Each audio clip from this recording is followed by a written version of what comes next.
Hola, ¿qué tal? Bienvenidas, bienvenidos. Les agradecemos por acompañarnos una vez más en La Náusea TV. Queremos tratar el día de hoy con quienes nos acompañan y con todos ustedes el tema de la reforma eléctrica, que es un tema que ha estado en el debate las últimas semanas y que va a seguir estando en el debate nacional, en tanto se discute en el Congreso de la Unión su aprobación o no.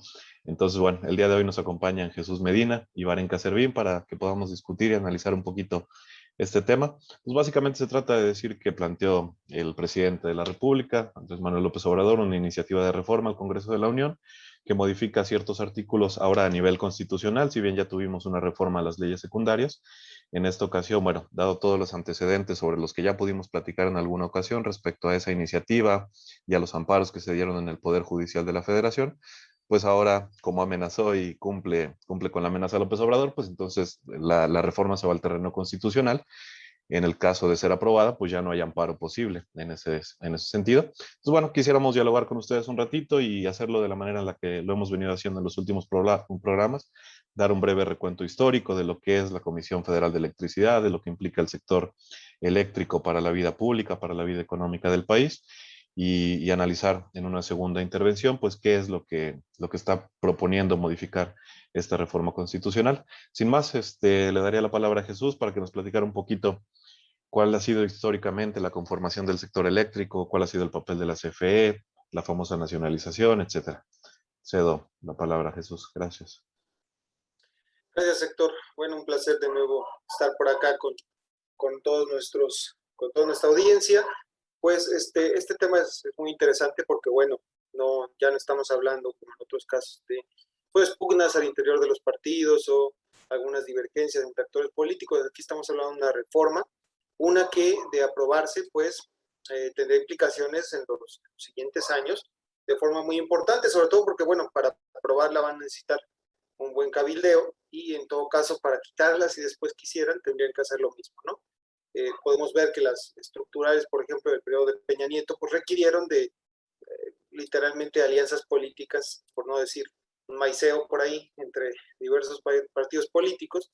Y bueno, ¿no? El caso particular que nos refiere esta vez, pues es diferente, ¿no? La energía, todos sabemos pues que este tipo de temáticas para el gobierno mexicano han sido muy importantes, sobre todo desde el periodo cardenista, ¿no? Encontramos pues que una de las, digamos, reivindicaciones más grandes de los sectores de izquierda o de los sectores nacionalistas en el país históricamente ha sido pues la posesión de los recursos por parte del Estado y en este caso pues de la energía, ¿no? Por esto podemos retroceder hacia el periodo de Lázaro Cárdenas, que fue cuando, como parte de las reformas que construyeron, digamos, el dominio nacional sobre la industria y sobre la energía, fue, digamos, aprobada la primera, digamos, reforma con respecto a la energía eléctrica, ¿no? Esta fue opacada hasta cierto punto, obviamente, por la expropiación petrolera, ¿no? En el periodo de Cárdenas. Así no va a ser hasta 1949 que se va a crear como tal la CFE como un organismo público descentralizado, es decir, como tal una empresa de Estado, encargado de la generación y la distribución de la energía eléctrica en el país, ¿no? Cabe señalar que no va a ser la única, digamos, porque se van a crear ciertas subdivisiones al interior de la CFE, como posteriormente va a ser, por ejemplo, Luz y Fuerza, ¿no? Que va a ser, digamos, otro tipo de compañía también del Estado, pero que no va a estar, digamos, del todo supeditada a la CFE, ¿no? Hasta antes de este periodo de la reforma con Lázaro Cárdenas y de la creación de la CFE, la energía eléctrica en México la controlaban ahora, obviamente, filiales de compañías internacionales, ¿no? Ya sean compañías canadienses o compañías estadounidenses, ¿no? Y esto implicaba que, pues, las zonas donde había ya como tal energía eléctrica, pues esta fuera bastante cara, ¿no? Esto es uno de los problemas que el gobierno mexicano con este corte nacionalista va a tratar de atender al crear, digamos, esta empresa estatal, ¿no? Para el gobierno de 1960, con el gobierno de López Mateos, ya podemos ver que se va a nacionalizar como tal la industria eléctrica, estableciendo en el artículo 27 que la generación, la conducción, la transformación, la distribución y el abastecimiento de energía eléctrica en el país iba a ser solamente exclusivo del Estado, ¿no? Esto es muy importante porque, bueno, esta expropiación como tal, o esta nacionalización como tal, va a implicar un pago a las compañías internacionales, ¿no? Se va a hacer, digamos, respecto a la ley, y va a implicar que la industria privada y sobre todo la extranjera no tengan ya cómo entrar a este negocio, ¿no?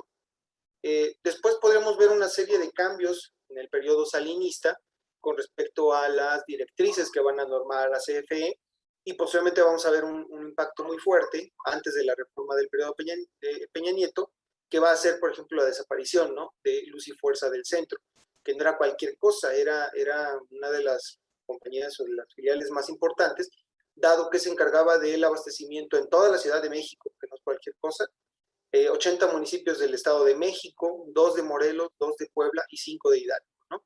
Estos números se habían ido reduciendo porque cada vez más la CFE tomaba, digamos, algunos de estos puntos, ¿no? Creo que la dejaría por aquí y tal vez mi compañera pueda andar un poco de más en la cuestión. Perfecto, Jesús, gracias. Pues déjame retomar un poquito a partir del último que estás comentando. El 10 de octubre pasado se cumplieron 12 años precisamente de la desaparición de Luz y Fuerza del Centro. Esto que vimos nosotros incluso en cadena nacional, ¿no? Como la PFP asaltaba las instalaciones de Luz y Fuerza con helicópteros y con miembros del ejército y demás. Y bueno, nos dio cuenta precisamente de que había un cambio en las lógicas de cómo se estaba organizando el sector eléctrico, un cambio que venía desde los 90, pero que efectivamente, pues para mediados del sexenio de Calderón, pues se revitaliza ese movimiento hacia la privatización en buena medida del sector energético, y nos da cuenta, o retomaba yo el caso de Luz y Fuerza, porque tiene mucho que ver con cómo está organizado el sector de la electricidad. Muchas veces se dice que es muy opaco y que es muy técnico y que por lo tanto está solamente para algunos privilegiados, y si bien es cierto que evidentemente es un tema con algunas aristas técnicas, lo cierto es que pues hay trasfondo político. Por ejemplo, el caso muy particular de Luz y Fuerza es bien interesante porque sigue un esquema ahí de compraventa. Por ejemplo, a Luz y Fuerza no se le permitía comprar a generadores privados. Luz y Fuerza le tenía que comprar por fuerza a la CFE. Entonces, un privado le vende a la CFE en 50 centavos el kilowatt, pero la CFE se lo vendía a $1 a Luz y Fuerza. Y Luz y Fuerza lo tenía que vender a sus consumidores en menos de $1. Entonces, lo que vemos es un esquema precisamente mediante el cual se fue reduciendo el poder, el margen de maniobra que tenían las empresas públicas en favor, evidentemente, de las empresas privadas. Señalar un poquito respecto a lo que comentabas de la nacionalización, pues uno de los aspectos y de las diferencias fundamentales con la cuestión del petróleo, pues es que el petróleo es un bien que está ahí, que hay que extraerlo y procesarlo, y la diferencia es que la energía pues, es algo que hay que producir, entre comillas, de la nada, ¿no? Entonces, gran parte de la cuestión de la nacionalización tiene que ver con masificar la electrificación en el país. Es decir, cuando se nacionaliza en los 60, solamente un 45, 50% del país contaba con luz eléctrica, y es precisamente a partir de los 60, de la formación previa de la Comisión Federal y de la nacionalización en los 60, en la que se empieza a masificar el tendido eléctrico, que bueno, nos lleva a las condiciones más o menos que tenemos actualmente. Para seguir un poquito con el hilo, yo plantearía que el momento clave, el punto clave de las reformas, no es la del 2013, sino es la del 1992, que tanto para el sector petrolero como para el sector energético es precisamente donde se abre la participación a los sectores, digamos, más productivos o más redituables, tanto para la energía como para la cuestión petrolera. En el caso específico de Pemex, lo que se hace en el 92 es permitir que empresas privadas participen en lo que es la transformación de petroquímicos, que es básicamente la punta de lanza de la industria petrolera, es decir, la transformación precisamente del petróleo crudo en otro tipo de bienes. Todo eso a partir del 92 se le queda a los privados, y en el caso particular de la energía eléctrica, a partir del 92 se permite que se produzca energía eléctrica por parte de empresas privadas, y se obliga a la CFE a tener que comprarlas mediante esquemas que podemos ir platicando en las siguientes intervenciones. Entonces, Vare, para que podamos continuar un poquito con el hilo, tenemos una serie de reformas a partir del 2013, tenemos cambios significativos ya durante el periodo de López Obrador y esta reforma. Entonces, ¿qué es lo que ha pasado con la industria eléctrica? ¿Cómo podrías caracterizar estos últimos años en este sentido? Gracias. Sí, esto es muy interesante e importante retomar la historia, porque ahorita podemos tener un panorama, podemos no conocer la historia de dónde vienen los actores, por qué actúan como actúan, por qué se mueven como se mueven, cuáles son las dinámicas de interacción actuales. Ver hacia atrás te permite decir, ok, viene así, ¿por qué?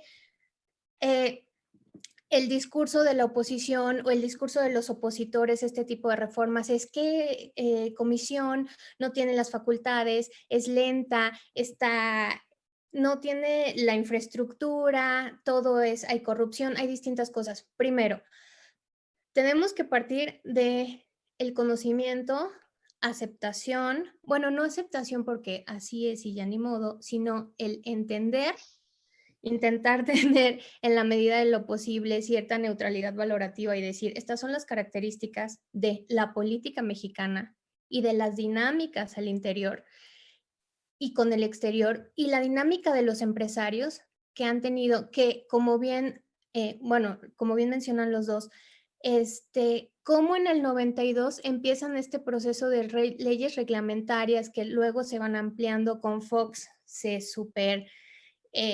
incrementan y bueno, con Peña Nieto ni se diga, en el que les platicaba que me parece, podría pensar en una carrera de caballos o en una carrera de personas. El caso es que tienes a tu caballo, el que te lleva siempre, el que te ayuda a hacer los mandados, recoger y todo, y te quieres ir haciendo, quieres que crezca el asunto, y entonces lo que tenías de comer para tu caballo, pues vienen los nuevos y le dices, oye, vas a comer un poquito menos, le vamos a dar a los demás. No corras tanto, deja que ellos también vayan ganando. Veles enseñando cuáles son las rutas. Tú te desgastas con cada uno de ellos, a cada uno les vas a ir enseñando las rutas, les vas a prestar tus cosas, no sé, tus juguetes, quien sea el animal, le vas a compartir todo, los vas a ayudar a crecer, los vas a crear, los vas a mantener, los vas a cuidar para que se queden aquí con nosotros y no se pierdan. Y se va desgastando, le vas cargando, los va arreando, los va acompañando y después le dices, oye, ¿por qué no tienes competencia? ¿Por qué no comiste lo suficiente? Ya que los otros ya comieron bien, ya empezaron. Igual puede ser muy subjetivo y absurdo el ejemplo, pero un poco va por ahí en el que, y si fuese una carrera, que esto es lo que en lo personal, y yo creo que a muchos nos sucede, me hace mucho ruido que hablen de lo inepto o de la falta de competencia de comisión cuando ha sido desarticulado sexenio tras sexenio, año con año, modificación tras modificación, se le ha ido desarticulando, se le han hecho, es como una trampa para una carrera que les pican las patas a los caballos o algo para que no corran a la misma velocidad, porque ellos tienen toda la infraestructura. Entonces, y ahorita digas, no tienes competencia, eso, de ahí partimos. Para competir de verdad, debe haber igualdad de condiciones en alguna medida o condiciones equitativas, pero no existen y se quieren poner después de haber sido tan subsidiados, después de que son tan subsidiados, tan bien tratados, quererse poner en ese plan en vez de también echarle la mano como ellos han sido ayudados al gobierno. Ahí lo dejo.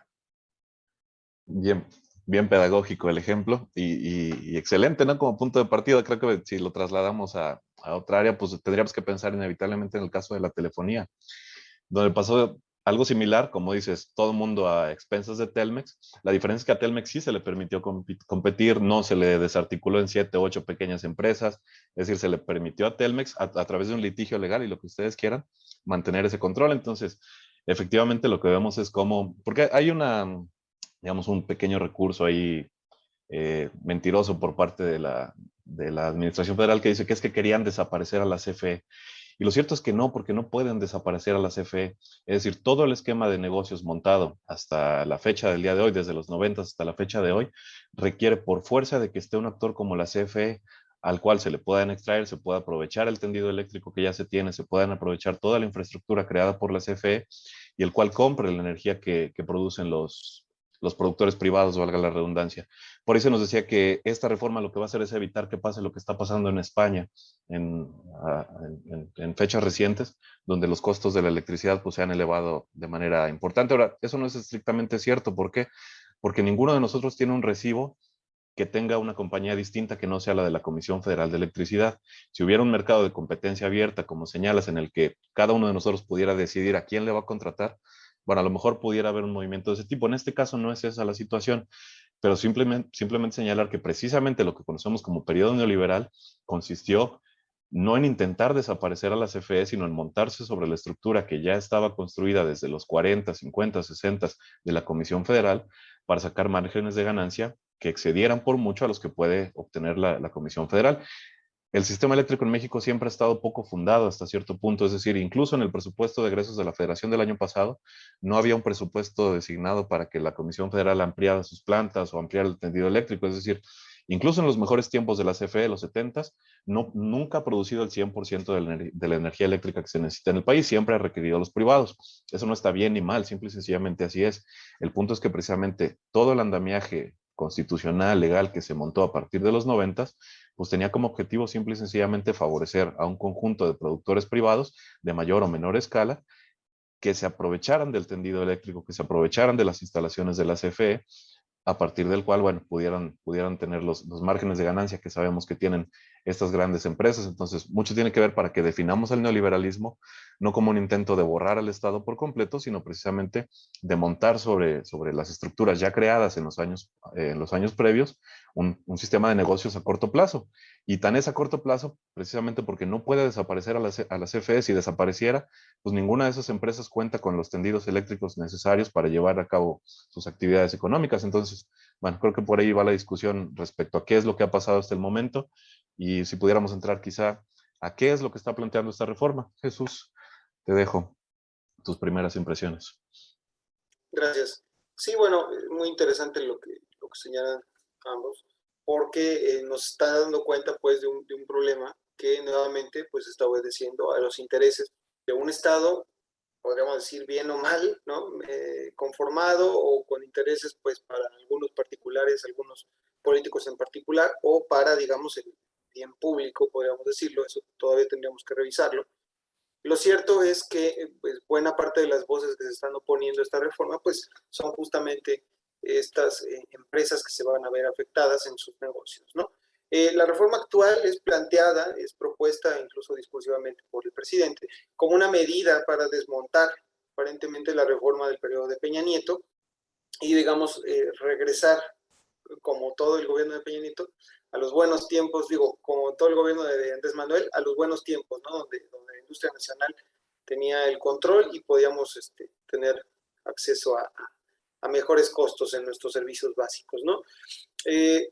Por ahí se menciona que lo que se busca es cancelar contratos, eliminar reguladores y garantizar la preponderancia de la CFE en el mercado eléctrico, dándole al Estado el derecho exclusivo de la explotación y la producción de litio, por ejemplo, ¿no? Esto es uno de los puntos más importantes porque sabemos que, bueno, este mineral es muy importante para la industria eléctrica, en particular incluso para la cuestión de la generación de baterías, ¿no? Que hoy en día, pues, requieren los celulares y todo el equipo de cómputo, ¿no? Sabemos que hay conflictos internacionales por la competencia en estos mercados, justamente, por lo que esta medida, pues, viene a ser una de las piedras angulares del gobierno de Andrés Manuel, pese a que ya se decía que todas las reformas fuertes que Andrés Manuel tenía ya habían pasado, ¿no? Que ya no iba a haber nuevas sorpresas. Pues esto refleja que no es así, ¿no? Lo que se plantea es que, digamos, ninguna empresa salvo CFE pueda vender directamente la energía al consumidor. En eso tendríamos que revisarlo, ¿no? Como bien señala el sector, no tenemos un recibo que nos diga una empresa diferente que CFE. Lo cierto es que consorcios multinacionales como Walmart o incluso nacionales como Oxxo, empresas como Bimbo, están, digamos, abasteciéndose por medio de algunas empresas de producción privada. Y esto implica que ellos tienen acceso a precios diferentes a los que la gente común tiene o a que los empresarios, digamos, a los pequeños empresarios pueden tener, ¿no? Sabemos que hay un precio diferente dependiendo de para qué sea el consumo eléctrico. Asimismo, la reforma lo que busca es que, bueno, dado que la CFE no produce, como bien señalaba Sector, y nunca ha producido el 100% de la energía, al menos que pase a un 56% de la producción, dado que actualmente se habla de que un 60% de esta producción está controlada por empresas privadas. ¿no? Y esto implica, como señalaba, grandes cadenas comerciales o tiendas de autoservicio van a tener que hacer los tratos directamente con CFE, ¿no?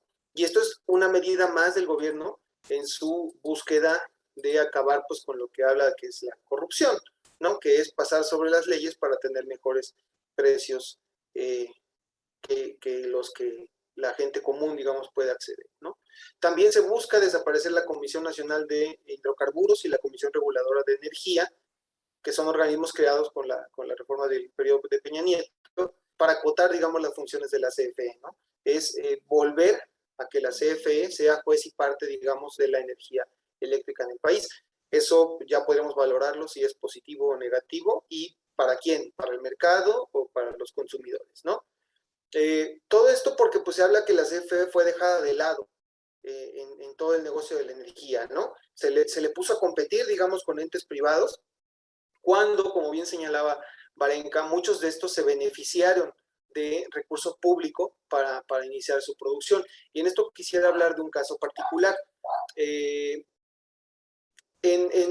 Hace poco, los miembros de Bimbo, digamos, la empresa Bimbo, se empezó a quejar, ¿no? Y señalar que la producción que ellos, de la cual ellos dependen es energía, pues, digamos, de una mejor calidad, ¿no? Es verde, digamos así. ¿Por qué? Porque viene a partir de una planta eólica, ¿no? Y que regresar, digamos, a que la CFE sea quien administre eso, va a generar, pues, un aumento en la contaminación, ¿no? Hablan de que el 70% de sus instalaciones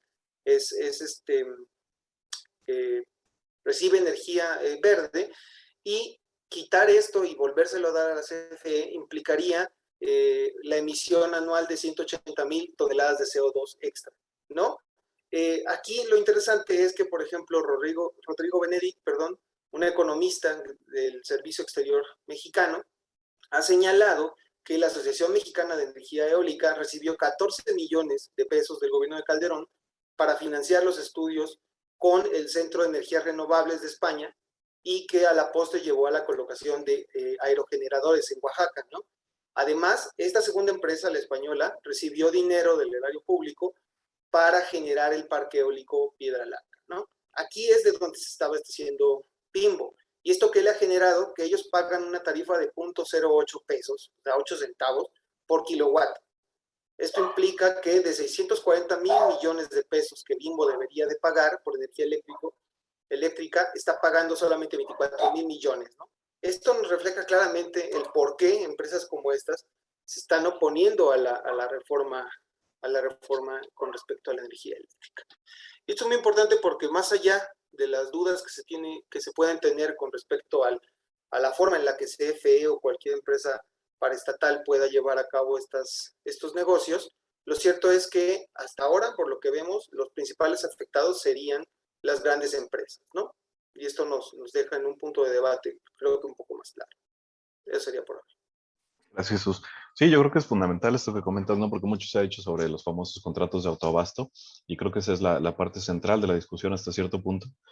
Y pues recalcar una vez más que no fueron, yo no diría corrupción, porque precisamente estaban dentro del marco legal. Entonces, lo que hizo ese marco legal fue precisamente favorecer este tipo de movimientos, insisto, a nivel legal y demás, que lo que hacen es favorecer, como bien nos relatas este caso particular, pero pues pensemos en cuántos no hay en ese sentido, ¿no? Ya discutimos en esa ocasión sobre las famosas energías limpias. Decíamos que a pesar de que hay un ecologismo blanco, si ustedes quieren, pues lo cierto es que la mayor parte de la energía eléctrica del país, tanto por privadas como por la CFE, es con energías sucias hasta cierto punto.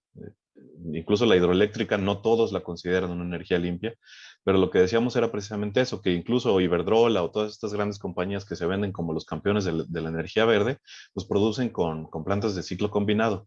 Es decir, la CFE tiene una mayor capacidad instalada de energías limpias que la que tienen los privados. Ahora, lo cierto es que, y esto se cambió con la ley que no ha podido entrar en vigor, la ley del año pasado, que no ha podido entrar en vigor porque siguen amparos, a pesar de que se han quitado algunos o se han desechado algunos en los últimos meses, pues van en tándem. Esta reforma constitucional liberaría la reforma que se hizo hace un año, que básicamente va a garantizar que, como bien comentabas, las plantas de la CFE no estén paradas, sino que sean las que puedan subir al tendido eléctrico su producción. Entonces, básicamente eso es lo que está haciendo esta reforma. Ahora, yo nada más diría que es más bien una reforma de carácter político que deja muchas cuestiones económicas pues, hasta cierto punto de lado, porque precisamente este 54% de energía eléctrica que se le va a garantizar a la Comisión Federal, pues no tiene un sustento técnico más que es el porcentaje que estaba a principios del sexenio. Ese es el único sustento que es más bien de carácter político que técnico para decir que la CFE el 54 y los privados el 46. Si lo vamos a regresar a como estábamos el 1 de diciembre del 2018. Entonces, hay una serie de cuestiones que no se están tocando en esta reforma que tienen que ver ahí sí con soberanía energética, con soberanía nacional, que es precisamente que ahora vamos a depender incluso más de la producción de ciclo combinado de la CFE y sabemos nosotros que el gas que consumimos o que consumen las plantas para producir electricidad pues no es gas que produzamos nosotros, es gas que importamos, en particular de Texas. Entonces, bueno, hay una serie de elementos positivos, como los que comentas, que tienen que ver con regular estos mercados ficticios que se establecieron entre compañías para supuestamente autoabastecerse, aunque sabemos que no era el caso necesariamente, sino que formaban socios ahí minoritarios con todos los Oxxos, con la cuestión de Bimbo, a partir del cual se beneficiaban ciertas empresas, mientras que el resto de nosotros pues seguimos pagando una tarifa que es alta, hay que decirlo. Tenemos una tarifa eléctrica alta, a pesar de que está altamente subsidiada. Pero bueno, Vare, ¿qué más nos quisieras comentar en este sentido? Listo. Gracias. Bueno, respecto a la pregunta, ¿qué propone la 4T con esta reforma? Propone, como dice la secretaria de Energía, seguridad nacional, ¿no? Como ya lo mencionaron ustedes, se trata de un aspecto de buscar salvaguardar los elementos, las áreas estratégicas para el país, y la energía es algo estratégico que debe proveer el Estado, tanto que es interesante cómo los argumentos contrarios a estas posturas dicen, es que quieren nacionalizar. Desde López Mateos se nacionalizó y no ha habido otro proceso, aunque ha habido escalones y ha habido pasos a la privatización. Por eso se siguen dando concesiones. El Estado concesiona a las empresas. No es que hay una libre competencia como tal en la que ahora nos van a quitar y van a nacionalizar. No, sigue siendo que el Estado te permite o les permite a las empresas a través de las concesiones el operar, porque sigue siendo algo muy importante para el Estado. Entonces, en términos como lo plantean, es un aspecto de seguridad nacional. ¿Para qué? Para poder recuperar elementos para ser ese órgano regulador, no solo el órgano regulador, sino también productor y también generador, el que abastece y todo. Ahí puedo tener mis reservas, que lo comento después, pero sí es necesario un órgano regulador. En ese sentido, sí es necesario. Primera cosa, no es una nacionalización, por lo que acabo de mencionar. Tampoco es un monopolio. ¿Por qué? Por los porcentajes que acabas de decir. Se quiere respetar que el 54% lo produzca CFE y lo dinamice él, y el 46% los privados. Además, se menciona que más o menos son los porcentajes que está, como dijiste, que se están manejando, que ya se están manejando. No te van a quitar nada porque va respetando los porcentajes de lo que ya existe. Más o menos ese 40 y tantos % es el que están produciendo los privados. Entonces, tampoco puede ser un monopolio, porque también la dinámica económica y la dinámica de las necesidades actuales ya no permitiría un monopolio. La CFE, como ya lo mencionaron, tampoco tiene la infraestructura ni los elementos necesarios para proveer y para ofrecer al 100%. Por eso está siendo este tipo de porcentajes.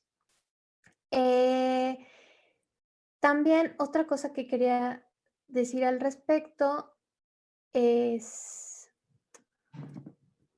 que no es el monopolio, porque sí se busca un balance que garantice entre la seguridad energética, lo de los precios, para que no pase lo de España o de otros lugares, que muchos países pues ya no tienen esto, o lo que pasó el año, sí fue el año pasado en Estados Unidos o hace meses, y puedan coexistir lo privado y lo público. Tampoco es una expropiación, ¿no? Respecto a lo de litio, sí, hay concesiones a 8 empresas. y solo se dice, se le va o se pretende respetar a quien ya hizo inversión y a quien tiene infraestructura. A quien no, ahí sí viene una situación que se pueden amparar o que va a haber un conflicto y que se va a terminar resolviendo en los tribunales si solo si se aprueba la reforma, que ese es otro cantar. Y respecto a la desaparición de estas comisiones, la Comisión Reguladora de la Energía y la otra, pues es que también, por eso empecé diciendo, no debemos olvidar de la arena política de la que partimos con las dinámicas de sus reglas y metarreglas. O sea, las certificaciones de energía limpia eran o han sido también micro privatizaciones y amiguismos, y por ahí hay elementos de corrupción, como también datos de la Secretaría de Energía, es que hay demanda de 50,000 megawatts, ¿no? Es la demanda. Hay infraestructura para 82,000, pero hay permisos para 132,000. O sea, ¿por qué dieron tantos permisos hasta 132,000 si la demanda es de 50,000? Entonces, más allá de las cantidades, digamos, X, Y, Z, la cuestión es que lo que se necesita, de lo que se ofrece y de lo que se dieron permisos no se equipara y hay un desfase. Ahora, que comisión sea reguladora está genial. No tan genial, pero es necesario que haya alguien por parte del Estado que vuelva a tener esa fuerza y poder tener el control, al menos la fuerza del jaloneo, ¿no? Como, a ver, vente para acá, no te descarriles. Pero que tenga la capacidad de generar todo, ni es la propuesta, ni es posible. Ahora también la 4T tiene una gran responsabilidad en hacer las propuestas, en decir cómo plantea que cómo va a ser la dinámica o cuál sería la dinámica en caso de que sea aprobado. Y hasta ahí lo dejo ahorita. Gracias, Vare. Sí, como mencionas, por ejemplo, el papel de la Comisión Reguladora de Energía y de la Comisión Nacional de Hidrocarburos, que también ya Jesús lo señalaba, pues básicamente es decir que fueron instancias de privatización enmascaradas bajo este supuesto de la autonomía y de la eficiencia y de que la sociedad civil tiene que participar. Pero lo cierto es que en ambos casos, pues vemos una serie de esquemas, una serie de movimientos que precisamente a lo que nos llevan es a pensarlas simple y sencillamente como instancias de privatización. Por ejemplo, en el caso de hidrocarburos, pues ha señalado repetidamente el presidente, ¿no?, en sus mañaneras, como de toda la serie de concesiones, de las famosas rondas de licitación que se abrieron para la producción de petróleo, pues en realidad han servido más bien para especular con esos permisos que para efectivamente producir petróleo. Y el caso de la CRE, pues es similar, como bien comentas, la capacidad instalada nacional es mucho mayor que la demanda. Entonces aquí la pregunta muy básica es simple y sencillamente, ¿quiénes tienen que parar de producir en un momento determinado del día? Y si hay una empresa en la que todos nosotros estamos gastando impuestos, pues me parece correcto en términos muy elementales que esa sea la que tenga la preponderancia. Como bien dices, no se trata ni de nacionalización, ni de expropiación, ni de estatización, simple y sencillamente hacer que una compañía que funciona como el resto, pero que tiene además a su cargo la transmisión, la distribución, el almacenamiento, todo lo que conlleva el hecho ya no nada más de producir la energía eléctrica, sino de llevarla a cada hogar y a cada empresa del país, pues que esa sea la empresa que se vea mayormente favorecida del mercado eléctrico. Es decir, simple y sencillamente se trata de decir quién es el que se va a ver beneficiado, porque mucho se ha dicho de la ineficiencia histórica que tienen las empresas públicas, pero pues es que si tú obligas a una empresa que pare de producir simple y sencillamente porque hay otras fuentes que están entrando al tendido eléctrico, pues evidentemente va a ser ineficaz. Es decir, todas las distintas ramas de la CFE actualmente generan ganancias, salvo la de generación. Es decir, transmisión genera ganancias, abastecimiento genera ganancias, producción no. La generación de energía eléctrica genera pérdidas, pero insisto, porque se le obliga a estar parada por una buena parte del día y solamente entra al quite cuando no hay sol, cuando no hay luz, cuando el ciclo combinado de las energías de las privadas no da para abastecer al mercado. Entonces, simplemente se trata de reorganizar ese mercado. No, es decir, no estamos dejando de hablar de un mercado eléctrico, sino simplemente de reorganizarlo, buscando que la Comisión Federal tenga un papel preponderante. Insisto, si todos nosotros gastamos impuestos en la CFE, pues yo no veo mal de ninguna manera que ese sea el actor preponderante. La cuestión de las energías limpias es interesante también, ya lo discutimos en esa ocasión, como efectivamente, pues ninguna de las energías es 100% limpia porque trae costos añadidos, ya sea en términos humanos, como lo que platicaba Jesús de la Ventosa y de todas estas comunidades desplazadas, tanto en Oaxaca como en la parte del Istmo, que han sufrido también esa cuestión. Por ahí la Secretaría de Energía deslizaba la posibilidad de abrir de nuevo la discusión sobre energía nuclear. No se ve factible, pero pues es una opción de energía limpia. Es un mercado que se va a seguir desarrollando, como bien decías, la cuestión de la demanda va a seguir creciendo inevitablemente, tanto por aspectos demográficos como de crecimiento económico.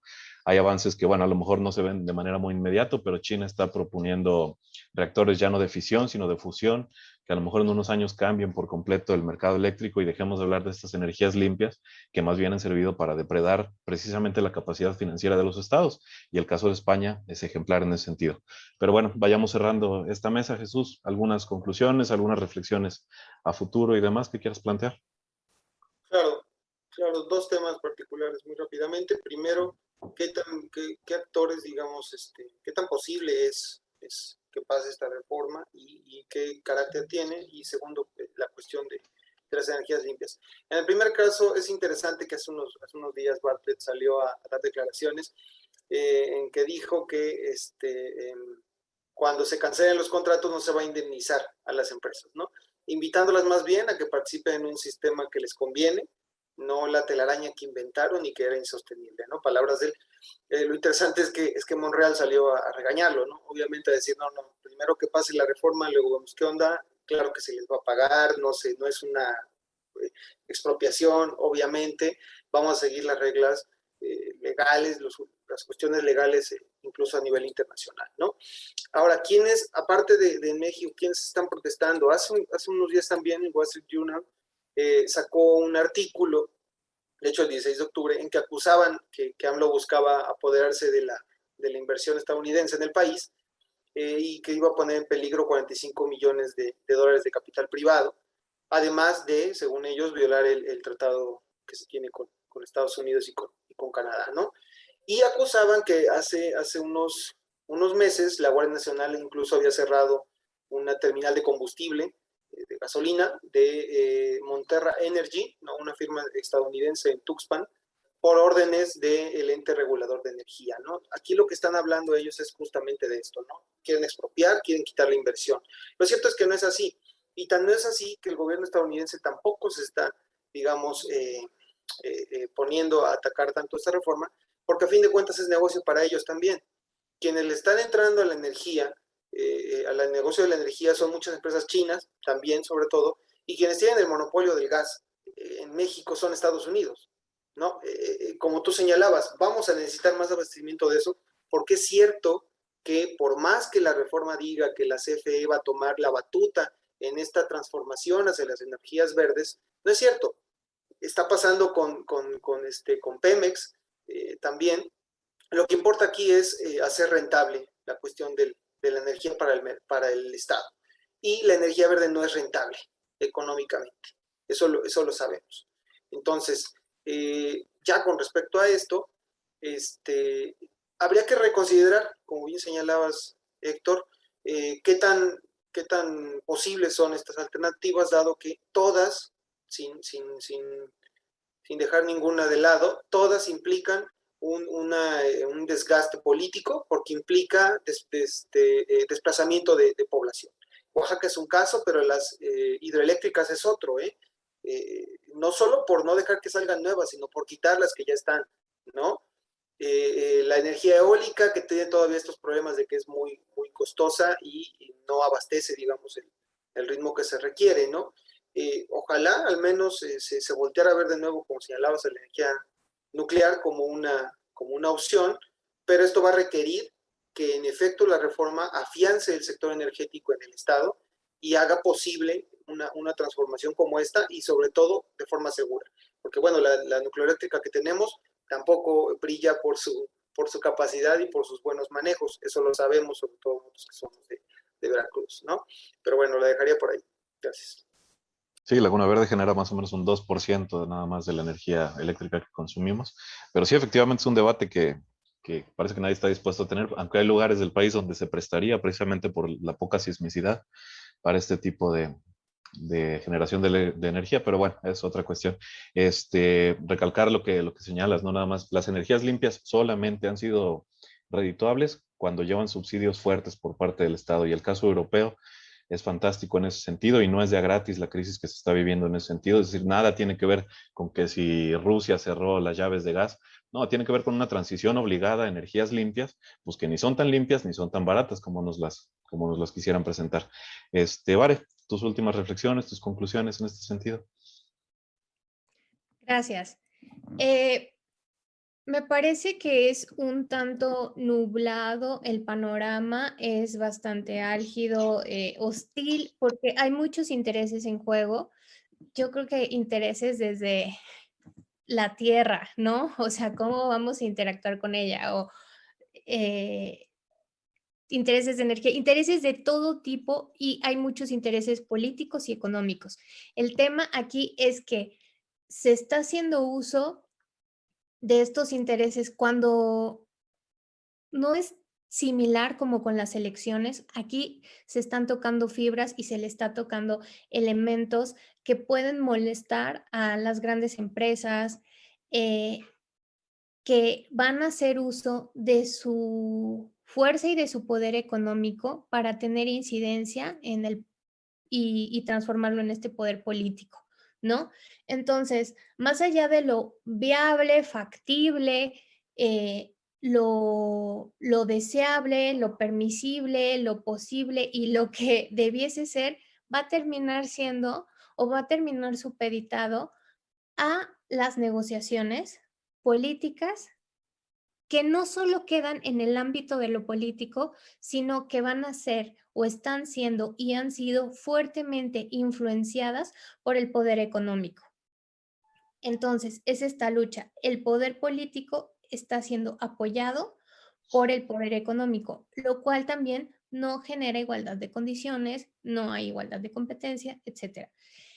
Eso es por una parte bien importante, porque también aquí va a terminar siendo algo político esto de que México se salga o no cumpla con los acuerdos internacionales en menesteres energéticos. ¿Qué va a pasar con eso? ¿En qué problema se puede meter México?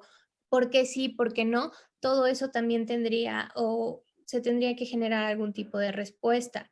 Otra es, ¿sí podrás con ese 54% con el que te quieres quedar? O sea, sí tienes toda la infraestructura, porque, a ver, con esto de la pandemia se necesita aún más energía eléctrica, o sea, todos tenemos más dispositivos, se está más en casa, hay más, bueno, ahora ya no, ¿verdad? ¿Quién sabe cómo va a ser el asunto ya que todos estamos ya casi en verde y ya todo es como la anterior normalidad? No sé ya cuál es la nueva normalidad, pero ese es otro tema. Eh, ¿Qué onda? ¿Puedes? Porque tampoco se trata de que haya apagones y de que haya deficiencias en la oferta o en lo que se le ofrece a la ciudadanía, a las empresas y a todos. Y la otra es, ¿por qué?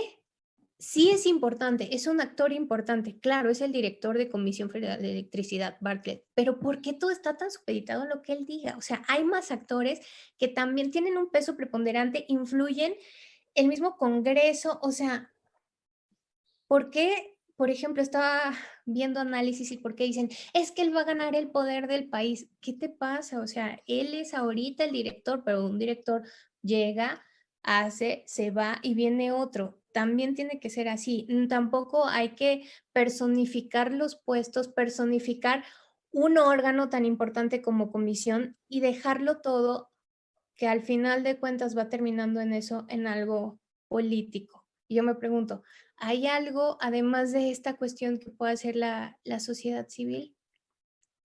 ¿Cómo solo somos actores? Perdón, estamos nada más viendo sin poder ser actores de lo que está pasando con cosas que nos repercuten directamente. Es que son muchos elementos que salen de esta situación. Hasta ahí lo dejo. Gracias, Vare. Sí, como dices, hay un sinnúmero de elementos que no podemos analizar todos, pero pues no está de más dejar de señalarlos, ¿no? Como lo que comentaba Jesús, pues aparentemente no va a haber una resistencia muy fuerte por parte de Estados Unidos, precisamente porque nos va a vincular más a su mercado de gas, del que, bueno, desafortunadamente somos parte. El embajador de Estados Unidos aquí en México, Ken Salazar, anda con su sombrerito por todos lados, pues es un campeón de las famosas energías limpias. Entonces parece que hay presiones también en ese sentido, que bueno, no están ajenas a las dinámicas de la política nacional.